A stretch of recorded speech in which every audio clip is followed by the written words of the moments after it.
Hello, welcome to Advancing Health Literacy, Improving Written Communication for Health Outreach Workers. This is the second in a series of trainings brought to you by the New Haven HEAL Initiative. The New Haven HEAL Initiative aims to improve health outcomes for New Haven residents, to reduce COVID related disparities, and to increase patient engagement in their healthcare.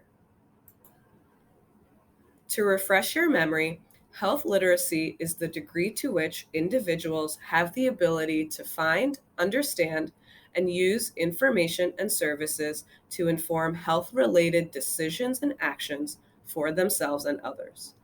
In the last training, we went over how to form a health literacy team, how to create a plan, raising awareness, clear communication, the teach back method, following up with residents, improving your telephone system, addressing language differences, brown bag reviews, and considering culture, customs, and beliefs.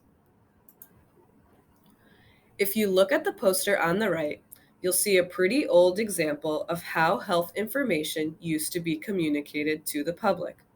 We've come a long way since then, and today there are a number of strategies that can be used when creating health messaging. During today's training, we'll be going over a few tools you can use to improve written communication at your organization. Tool number 11 is assessing, selecting, and creating easy to understand materials. Practices often ask patients to fill out forms or provide them with the written materials to read. With 36% of the US adult population having limited health literacy skills, it is likely that many of our patients don't understand all of the written materials they receive.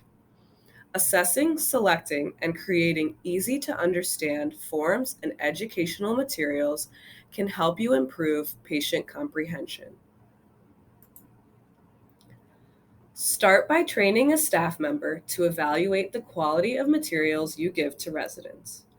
Have at least one person in your practice learn to assess the materials you distribute. Focus first on important and frequently used materials. Be sure to review materials developed by your practice as well as materials obtained from outside sources. Assess whether resident materials are easy to read and understand. There are numerous methods for assessing resident materials. Some approaches focus on how readable materials are. Others examine a broad array of features that can make materials easy to understand. You should use both types of methods in assessing your materials. Readability formulas focus on the length of the words and sentences in a document and provide an estimate of how difficult text is to read. Search the internet for readability formulas to find free online resources. In most cases, these sites indicate the grade level at which a resident would have to read in order to understand the material. The average adult reads at the 8th or ninth grade level, and 20% read at the 5th grade level or below. Therefore, to ensure wide understanding, it is best for materials to be written at the 5th or 6th grade level. Several methods are available to examine the features of resident materials other than readability that affect understanding, such as word choice, organization of information, and formatting. AHRQ's Patient Education Materials Assessment Tool can help you assess written and audiovisual resident education materials. It provides separate measures of how easy materials are to understand and to act on. CDC's Clear Communication Index assesses the clarity and ease of use of written materials, particularly those with behavioral recommendations or those that communicate information about risk. The Suitability Assessment of Materials assesses the suitability of health information materials, including how well materials stimulate learning and how culturally appropriate they are. Ask residents to evaluate your forms and other written materials that you hand out or are available on your website. Include both materials that you developed and those you obtained from external sources. Watch out for numbers. Ensure that your materials follow recommendations for improving communication of health-related numbers. Provide only the information residents must have to make informed decisions. Provide residents with numbers, not just verbal descriptors such as low risk. Use simple graphics to express numbers. Present risk in terms of a time span that is meaningful for residents, such as a 10-year period rather than a lifetime. Choose or make materials that are easy to understand. Identify poor quality materials. Identify materials that performed poorly on your assessment. Working with your health literacy team, consider whether these materials can be modified or whether they will need to be replaced. Select better materials. When you identify deficient materials that cannot be revised, search for new ones. Consider alternatives to written materials. As 1/5 of adults read below the 5th grade level, it is best not to rely too heavily on the written word. Audio and video resources, as well as talking in plain language, may be better for many residents. Use the internet.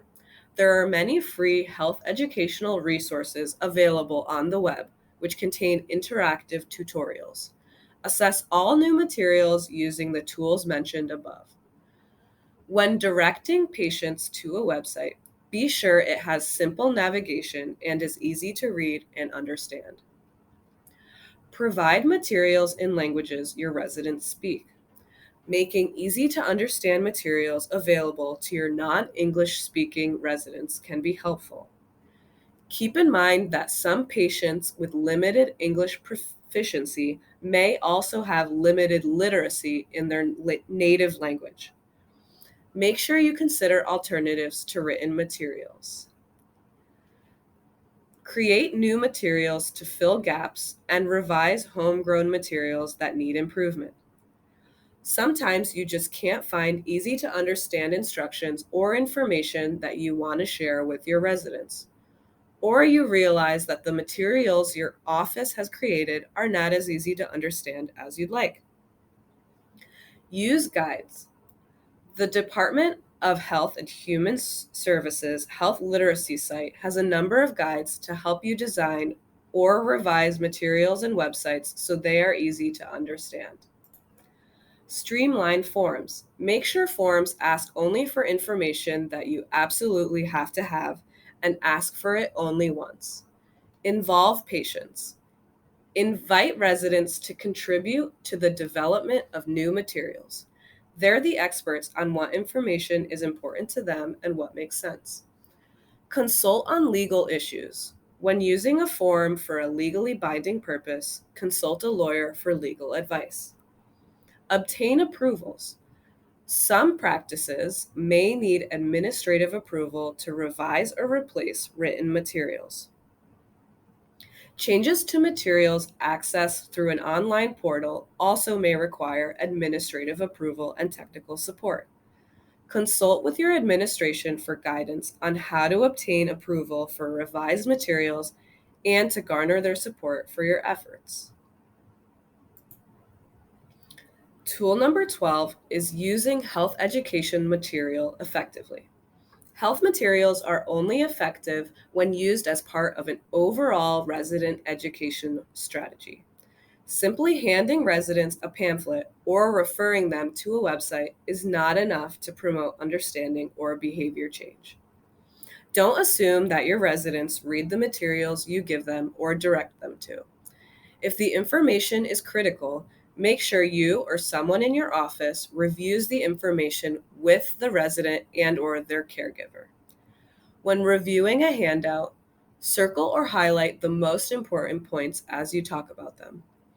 Personalize the material by adding the resident's name or specific care instructions. Use the teach-back method to confirm understanding. Emphasize the importance of the material by referring to it during follow-up phone calls, emails, and future visits. You may need to give the material to the resident more than once. Ensure residents know how to use audiovisual materials or access the internet. If you give the patients DVDs or refer them to websites, make sure that they have appropriate video equipment, internet access, and the know-how to view or access these materials. Like written materials, you can't assume that residents will view audiovisual materials or websites that you recommend. If the content is critical, be sure it gets communicated in person. Always have a conversation with residents after they view audiovisual materials. Decision aids and tutorials can save time, but are a supplement to, not a substitute for, a discussion and checking understanding. Train residents to use websites and online portals and to be discerning consumers of internet content. Even residents with excellent health literacy skills may have limited computer skills. To ensure that residents are able to access your online portal, arrange training sessions to show patients how to get online and retrieve information from the portal or website. If patients are surfing the internet for medical information on their own, you may want to educate them on how to find accurate health information. Obtain resident feedback on materials. When following up with residents, ask whether they found the materials helpful. This can allow you to emphasize the importance of the materials, review any questions they may have, and obtain input from the resident about the materials provided. Manage educational materials. Monitor and organize any materials you distribute regularly to ensure you know the type and amount of materials you have, can easily locate them, and know when you need to update or restock them. Update your list of easy to understand materials available through your online portal. What is available may change rapidly. If materials are accessed via hyperlinks, check frequently to confirm that the hyperlinks still work. Create an information order set. Have someone in your office assess electronically stored materials and identify the best ones. Then create information order sets for commonly used materials. For example, you might create an order set of materials to give to residents who are newly diagnosed with a chronic condition or are starting a new treatment. Order sets can also be made available online. Ensure staff know what educational materials are available, where they are located, both physically or online, and how to use them effectively. Remind staff on a quarterly basis. Tool number 13 is welcoming residents. Do your residents feel welcome when they enter your practice? Have you clearly identified how to get to common locations, like the restroom or the checkout desk? Do residents face a barrage of paperwork when they first come in? Some residents may feel anxious or intimidated when navigating an office. This may be more problematic for new residents and for those with limited health literacy.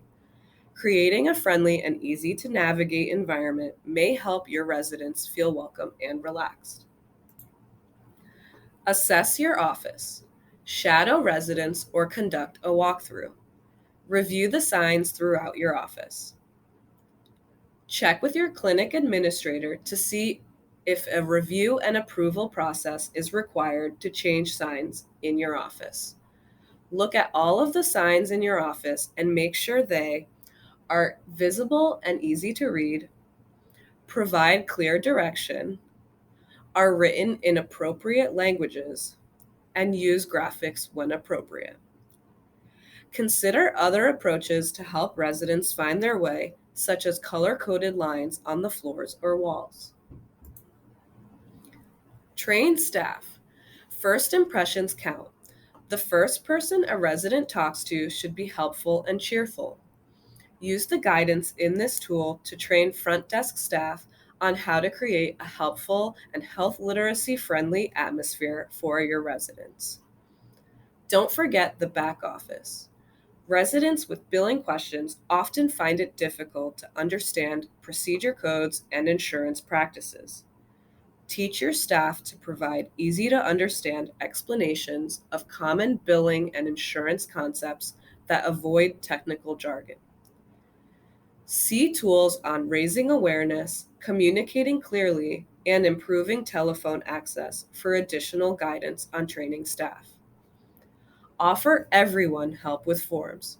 You can't tell by looking which patients may need assistance, so offer all residents help with forms they are asked to fill out or sign. Offer help in a friendly, non stigmatizing way.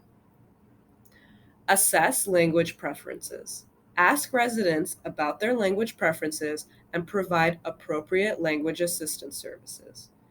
You can also refer back to tool number 9 on addressing language differences for more information. Create an office brochure. Highlight key elements of your office, such as contact information, including after hours and emergency information, services provided, address and directions to your office, and what to bring to appointments. Use the waiting room to display important information. Use the space to share important information, but don't overwhelm patients with too much material on the walls or tables. Display posters to raise awareness about your office's quality improvement work and to educate residents about important concepts such as the importance of asking questions or the importance of reviewing and remembering medicines. Display photos of practice staff, including names, titles, and key responsibilities, to help residents better understand the roles different staff members play. Use bulletin boards as focal points in your lobby to arouse resident interest, stimulate thought, and encourage action. Provide easy to understand resident education materials. Make sure written resident education materials are in your waiting room are easy to understand and read. Rather than providing numerous pamphlets, select those materials that are most relevant to your resident population. Use video and television programming. If you have a television in your waiting room, use it to show easy to understand health related information.